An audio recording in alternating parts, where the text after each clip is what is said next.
Assalamu alaikum. Welcome to another Suhoor Bite. Today I have for you Mohamed, who is the co-creator of the Daily Toot webcomic on Instagram, co-founder of game studio Karnak Studios since recently.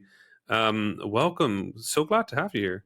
Good to be here. Thank you, Rami. It's a pleasure. We met a few months ago talking about video games, and it was fun to get to know somebody in Egypt. Yeah, Working on big things like this. yeah. So I grew up in Egypt, and I've been a big fan of games. We talk a lot about it in our calls, and it's great to know you because it's very rare to see someone else who grew up in Egypt and had the gaming experiences, and it's very unique growing up and playing games in Egypt. We had a lot of bootleg games.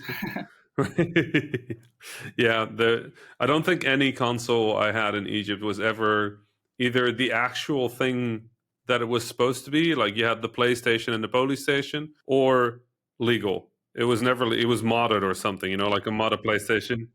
Right. And we had those 101 game cartridges as well, where it would be the same game repeated, it would be 10 games and they're all repeated 10 times and they weren't even Over and over. Yeah.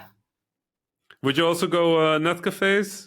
Oh, all the time. We'd go there, me and my cousin, and just, play Counter-Strike all day with all the kids there. You were the Counter-Strike kid? Oh. My crew was more of a FIFA crew, and then later Pro Evo. Yeah, I used to play that with my friends a lot as well. Right. And then they had this weird, it was called Soldot. It was like sort of, and they had like a weird game that was a little bit like Worms. Oh, I actually don't know these. Maybe it was just a net cafe. I lived in Mu'attam, near Cairo. And they would have this net cafe in Mu'attam and also in Medina Nasr, actually, that would have these strange games that I'd never seen before. But that specific net cafe all played that game. That's very interesting. No, I've never heard about that one. Wow. Yeah, I don't know. I always loved. I felt like games in Egypt were more social than in the Netherlands. That's very true.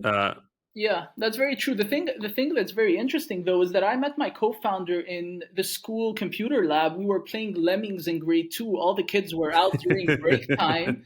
Yeah, and we were indoors. We asked our teacher if we can play on her computer, and she had Lemmings, so we were playing a ton of that.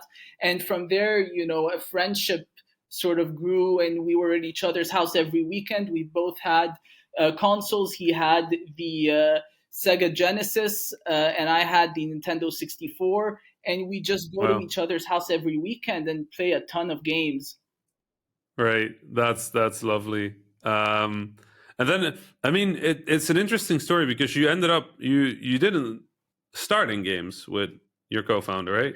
Yeah, so when we graduated, we sort of asked everyone, we want to start a game studio, we have our own idea, and everyone says it's risky. Not only is games risky, new IP is risky. And so we were determined. So we flipped it around a bit and we did a low-cost webcomic series as a way to sort of test, are we even on the right track creatively? Do fans like what we're doing? Is what we're doing interesting? Right. And we just got a lot of positive feedback with the webcomic. And from there, we started, building out the game. Right, because the Daily Toot webcomic is on Instagram, and it's all these very short, very simple, but very funny or evocative little daily insights, I guess. Yeah.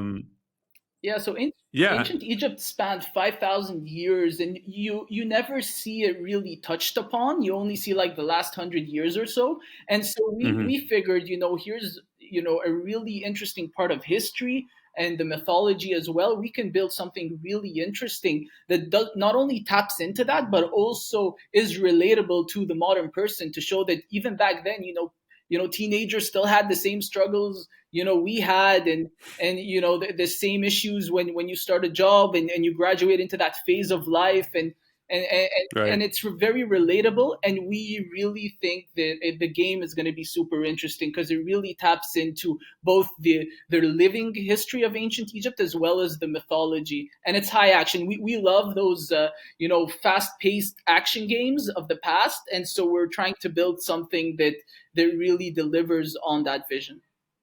Right. Yeah, it's fascinating, and it's true. Like, I mean, ancient Egypt.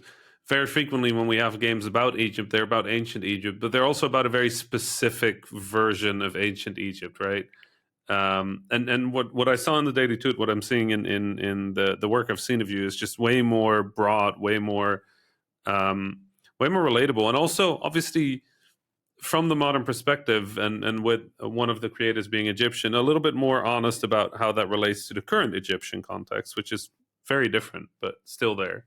Yeah, it's also very interesting because me and my, I say co-founder. He's one of my best friends. We grew up in Egypt. We had school trips to the temples. We've done our research. We had this taught to us firsthand, and so we've taken in these experiences, and we're really translating that into our work. Right.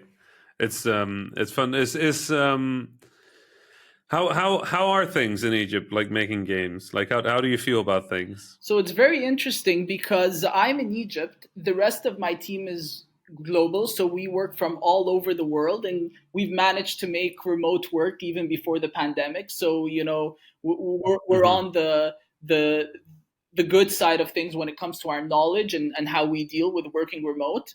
But working in Egypt, the talent is there. It just needs sort of like fostering and cultivating the mindset further. And I feel Right. at the moment, there's sort of a bridge that's happening between, the rest of the world and the Middle East when it comes to making and understanding games. So I think there's Yeah. good promise, in the coming years.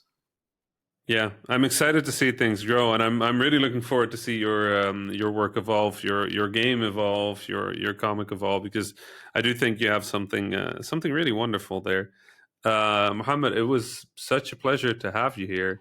The pleasure was all mine. Thank you, Rami. And next time you're in Egypt, we should catch up. We really should. We really should. Is there anything? Is there anywhere the people that were listening can find you? Is there like a social media? Like obviously on Instagram, the Daily Toot.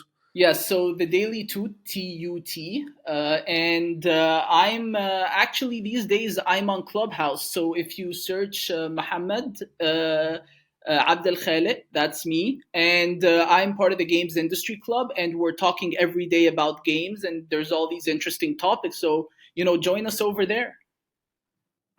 And that was it for today's Suhoor Bite. Thanks so much for tuning in. We'll see you somewhere later in Ramadan, and salam.